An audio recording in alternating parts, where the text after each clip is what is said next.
जय सिया राम जय जय राम जय राम जय राम जय जय राम जय राम जय राम जय जय राम जय सिया राम जय जय राम। आप सभी सनातन भाई बंधु माता बहनों का अपने स्पिरिचुअल सर्वर परिवार में हार्दिक स्वागत है। आपका दिन शुभ हो। श्री रामचरितमानस आज 18वां दिन है। पिछले कथा के आगे कंटिन्यू करते हैं। जय जय सिया राम जय सिया राम जय। घोर कठोर शब्द से सब लोक भर गए। सूर्य के घोरे मार्ग छोड़कर चलने लगे। दिग्गज चिंघारने लगे, धरती डोलने लगी। शेष वाराह और कच्छप कलमला उठे। देवता राक्षस और मुनि कानों पर हाथ रखकर सब व्याकुल होकर विचारने लगे। तुलसीदास जी कहते हैं, जब सबको निश्चय हो गया कि श्री राम जी ने धनुष को तोड़ डाला है, तब सब श्री रामचंद्र की जय बोलने लगे। शिव जी का धनुष जहाज है और श्री रामचंद्र जी की भुजाओं का बल समुद्र है। धनुष टूटने से वह सारा समाज डूब गया, जो मोहवश पहले इस जहाज पर चढ़ा था, जिसका वर्णन ऊपर आया है।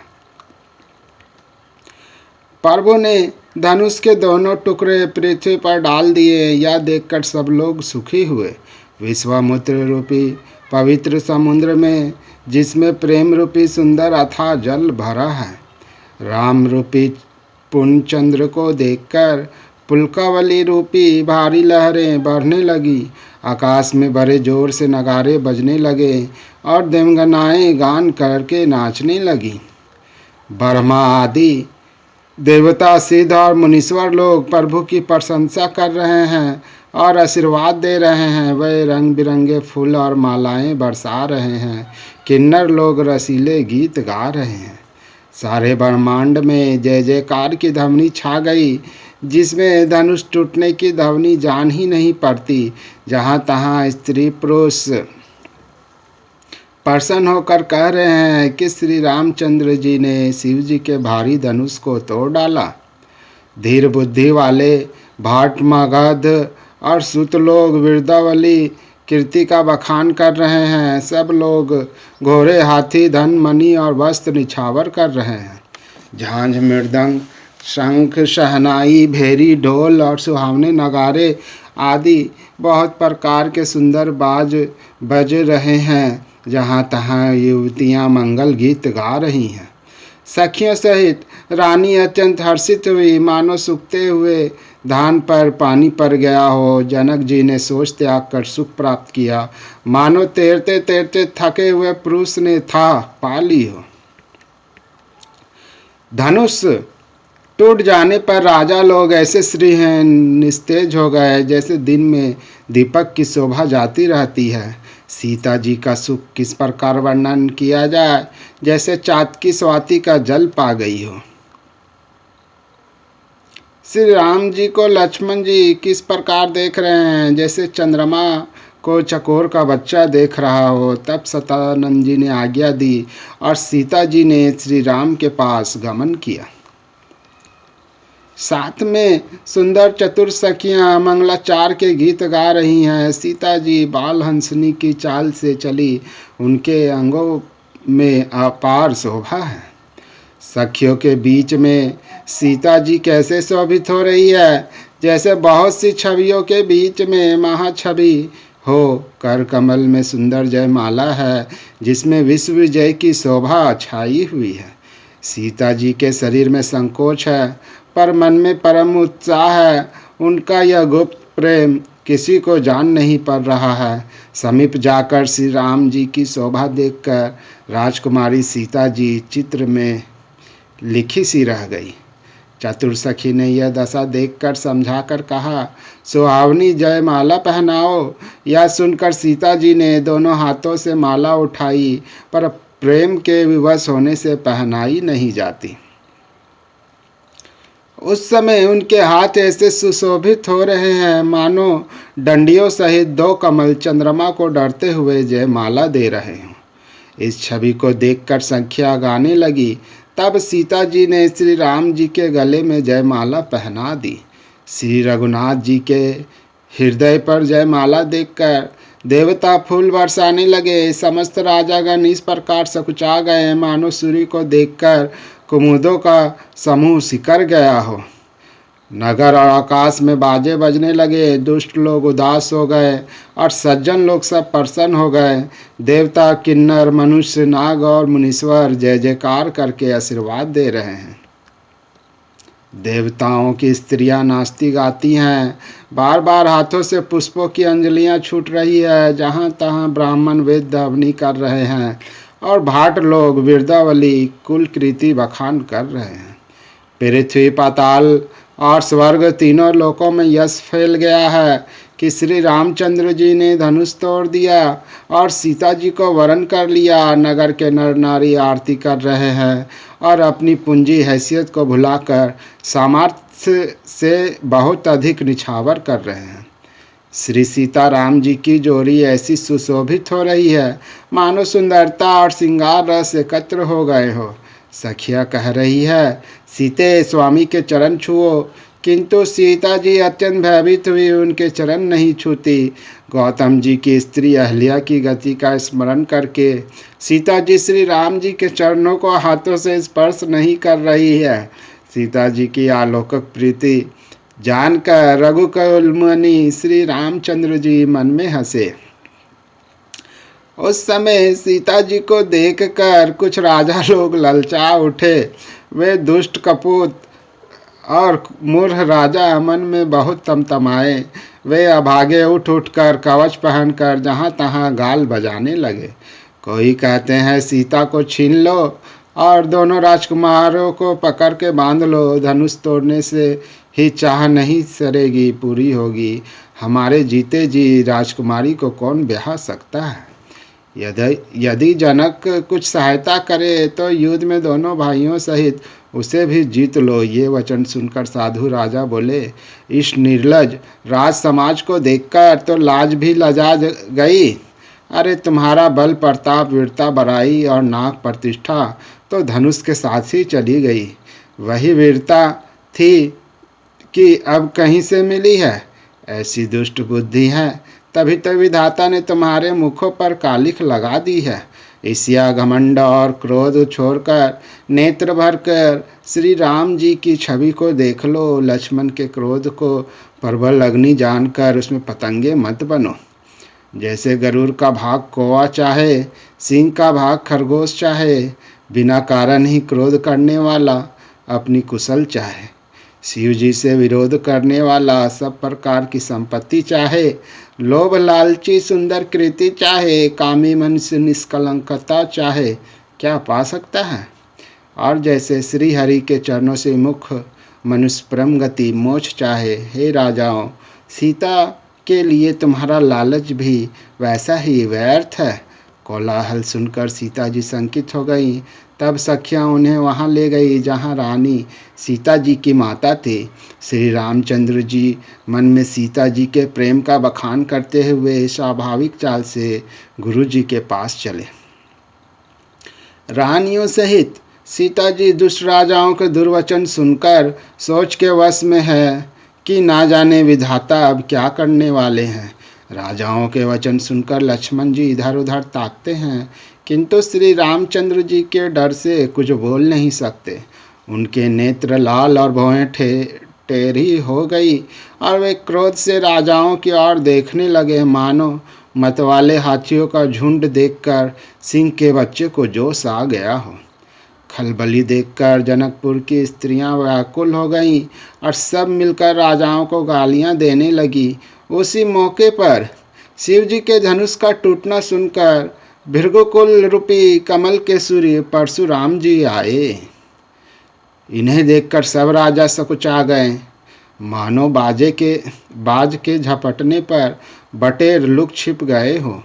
गोरे शरीर पर विभूति भस्म बड़ी फब रही है और विशाल ललाट पर त्रिपुंड विशेष शोभा दे रहा है।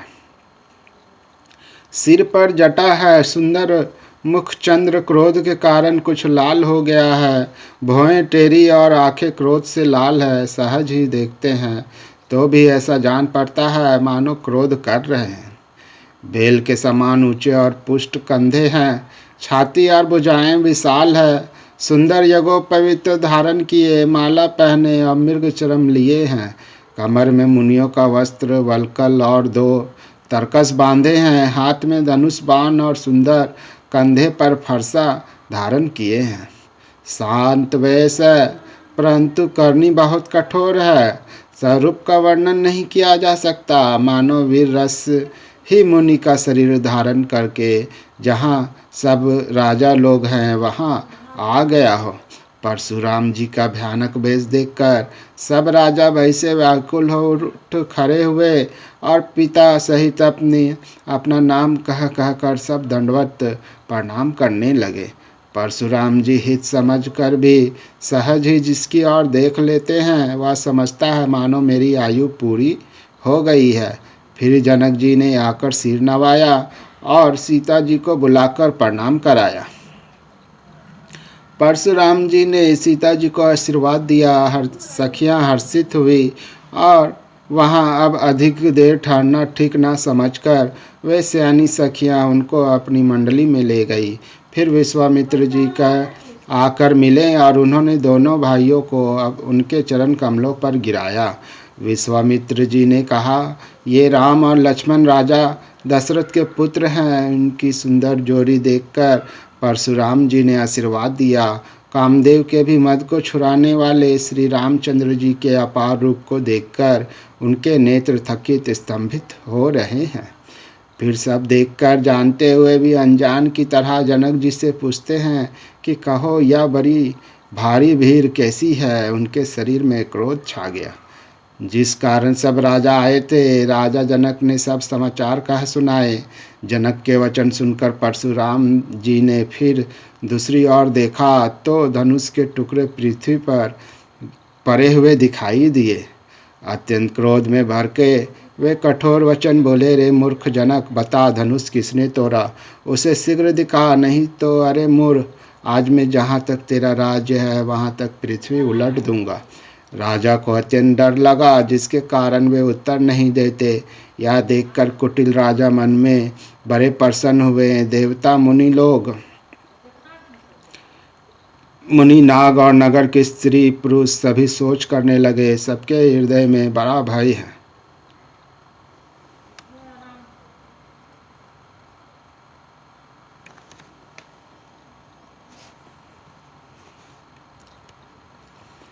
सीता जी की माता मन में पछता रही कि हाय विधाता ने अब बनी बनाई बात बिगाड़ दी। परशुराम जी का स्वभाव सुनकर सीता जी को आधे क्षण भी कल्प के समान बीतने लगा। तब श्री रामचंद्र जी सब लोगों को भयभीत देखकर और सीता जी को डरी हुई जानकर बोले। उनके हृदय में कुछ हर्ष था न विषाद। मासपरायण 9वां श्रावण। जय सिया राम जय जय राम, जय सिया राम जय जय राम, जय राम जय राम जय जय राम, जय राम जय राम जय जय नाम। नाथ शंभु धनु भंज निहारा, हो ये कोई एक दास तुम्हारा।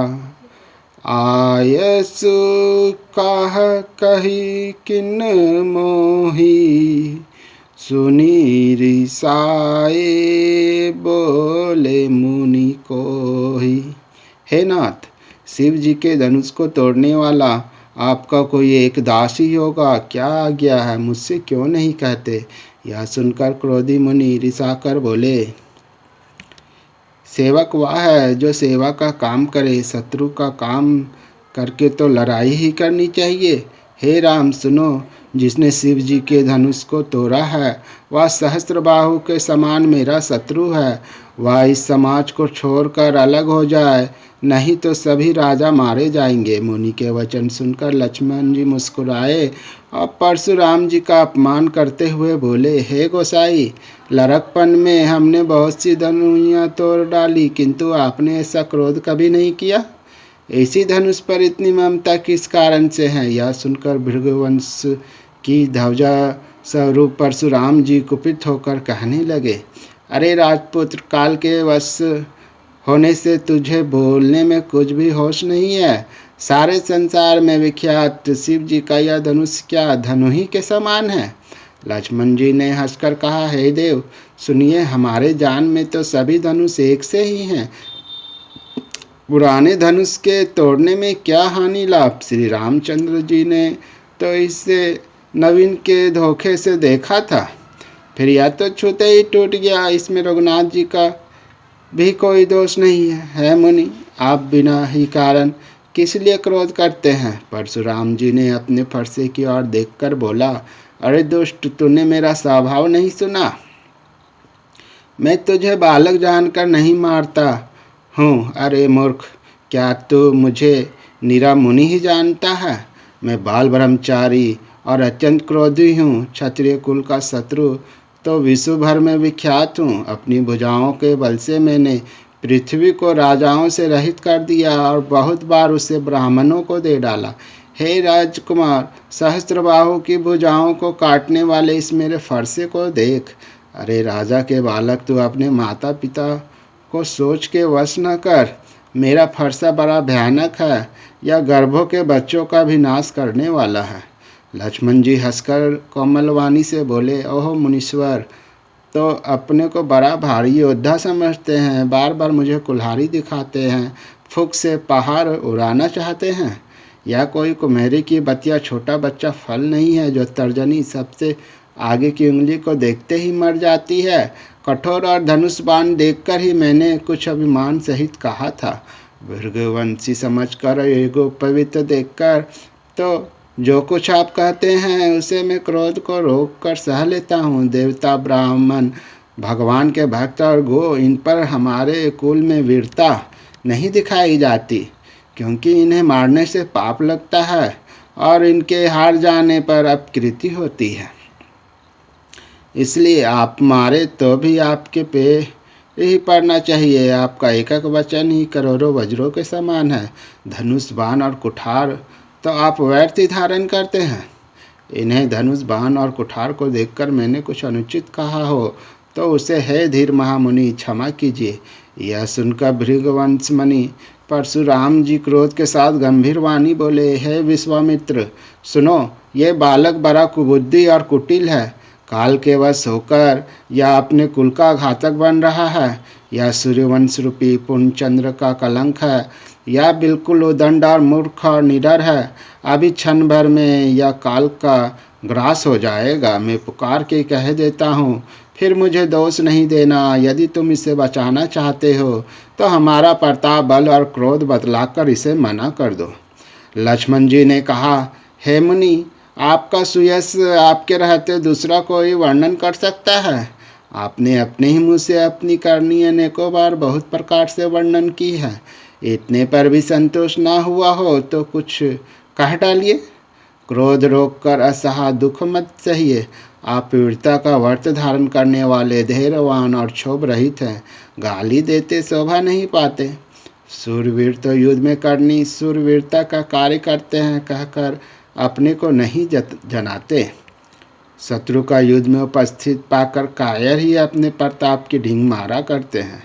आप तो मानो काल को हाथ कर लगा कर बार बार उसे मेरे लिए बुलाते हैं।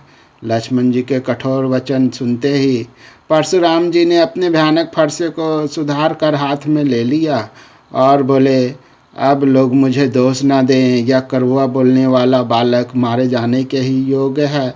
इसे बालक देखकर मैंने बहुत बचाया, पर अब यह सचमुच मरने को ही आ गया है। विश्वामित्र जी ने कहा, अपराध क्षमा कीजिए। बालकों के दोष और गुणों को साधु लोग नहीं गिनते। परशुराम जी बोले, तीखी धार का कुठार में दया रहित और क्रोधी, और यह गुरुद्रोही और अपराधी मेरे सामने। उत्तर दे रहा है। इतने पर भी मैं इसे बिना मारे छोड़ रहा हूँ, सो है विश्वामित्र केवल तुम्हारे शील प्रेम से, नहीं तो इसे इस कठोर कुठार से काट कर थोड़े ही परिश्रम से गुरु से अऋण हो जाता। विश्वामित्र जी ने हृदय में हंसकर कहा, मुनि को हरा ही हरा सूझ रहा है, अर्थात सर्वत्र विजयी होने के कारण ये श्री राम लक्ष्मण को भी साधारण क्षत्रिय ही समझ रहे हैं, किंतु यह लोहमयी केवल फौलाद की बनी हुई खांडा खड़ग है, ऊख की रस की खांड नहीं है जो मुंह में लेते ही गल जाए। खेद है, मुनि अब भी बेसमझ बने हुए हैं, इनके प्रभाव को नहीं समझ रहे हैं। लक्ष्मण जी ने कहा, हे मुनि, आपके शील को कौन नहीं जानता, युवा संसार भर में प्रसिद्ध है।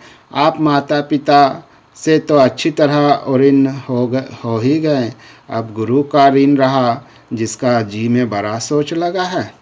वह मानो हमारे ही मत्थे का रहा था, बहुत दिन बीत गए, इससे ब्याज भी बहुत बढ़ गया होगा। अब किसी हिसाब करने वाले को बुला लाइए तो मैं तुरंत थैली खोल कर दे दूं। लक्ष्मण जी के कड़वे वचन सुनकर परशुराम जी ने कुठार संभाला। सारी सभा हाय हाय करके पुकार उठी। लक्ष्मण जी ने कहा, हे भृगुश्रेष्ठ, आप मुझे फरसा दिखा रहे हैं, पर हे राजाओं के शत्रु, मैं ब्राह्मण समझकर बचा रहा हूँ, तरह दे रहा हूँ। आपको कभी रणधीर बलवान वीर नहीं मिले, हे ब्राह्मण देवता, आप घर ही में बड़े हैं, यह सुनकर अनुचित है कहकर सब लोग पुकार उठे। तब श्री रघुनाथ जी ने इशारे से लक्ष्मण जी को रोक दिया। लक्ष्मण जी के उत्तर से जो आहुति के समान थे, परशुराम जी के क्रोध रूपी अग्नि को बढ़ते देखकर रघुकुल के सूर्य श्री रामचंद्र जी जल के समान शांत करने वाले वचन बोले।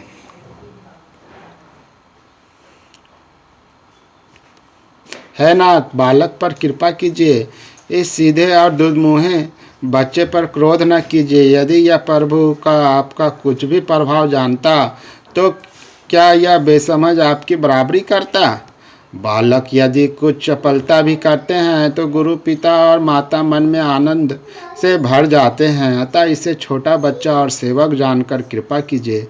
आप तो समदर्शी, सुशील, धीर और ज्ञानी मुनि हैं। श्री रामचंद्र जी के वचन सुनकर वे कुछ ठंडे पड़े। इतने में लक्ष्मण जी कुछ कहकर फिर मुस्कुरा दिए।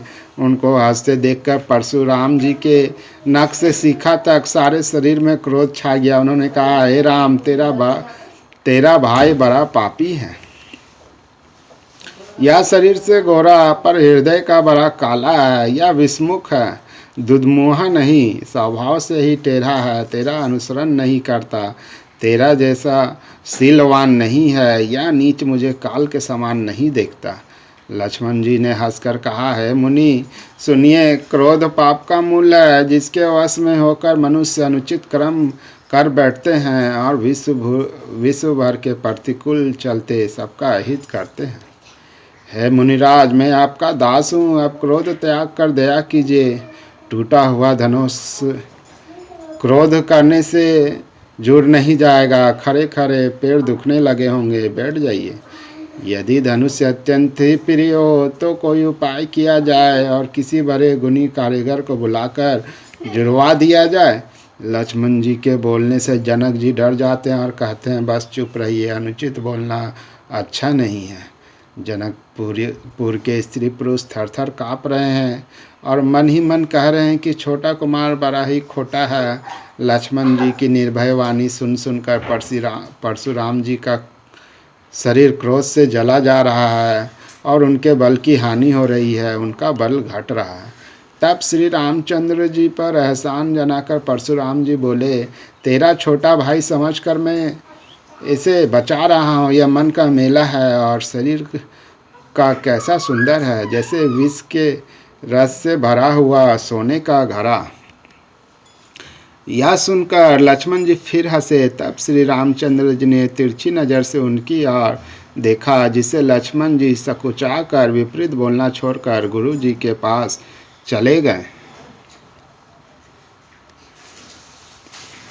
श्री रामचंद्र जी ने दोनों हाथ जोड़कर अत्यंत विनय के साथ कोमल और शीतल वाणी बोले, हे नाथ सुनिए, आप तो स्वभाव से ही सुजान हैं। आप बालक के वचन पर कान न दीजिए, उससे सुना अनसुना कर दीजिए। बड़े और बालक का एक स्वभाव है, संतजन इन्हें कभी दोष नहीं लगाते। फिर उसने लक्ष्मण तो कुछ काम भी नहीं बिगाड़ा है नाथ, आपका अपराधी तो मैं हूँ। अतः है स्वामी, कृपा, क्रोध, वध और बंधन जो कुछ करना हो दास की तरह अर्थात दास समझकर मुझ पर कीजिए। जिस प्रकार से शीघ्र आपका क्रोध दूर हो, है मुनिराज बताइए, मैं वही उपाय करूं। मुनि ने कहा, हे राम, क्रोध कैसे जाए? अब भी तेरा छोटा भाई टेढ़ा ही ताक रहा है। इसकी गर्दन पर मैंने कुठार ना चलाया तो क्रोध करके किया ही क्या? मेरे जिस कुठार की घोर करनी सुनकर राजाओं के स्त्रियों के गर्भ गिर पड़ते हैं, उसी फरसे के रहते मैं इस शत्रु राजपूत को जीवित देख रहा हूँ। हाथ चलता नहीं, क्रोध से छाती जली जाती है। हाय, राजाओं का घातक या कुठार भी कुंठित हो गया, विधाता विपरीत हो गया। इससे मेरा स्वभाव बदल गया, नहीं तो भला मेरे हृदय में किसी समय भी कृपा कैसी? आज दया मुझे यह दुस्सह दुख सहा रहा है। यह सुनकर लक्ष्मण जी ने मुस्कुरा कर सिर नवाया और कहा, आपकी कृपा रूपी वायु भी आपकी मूर्ति के अनुकूल ही है। वचन बोलते हैं मानो फूल झर रहे हैं।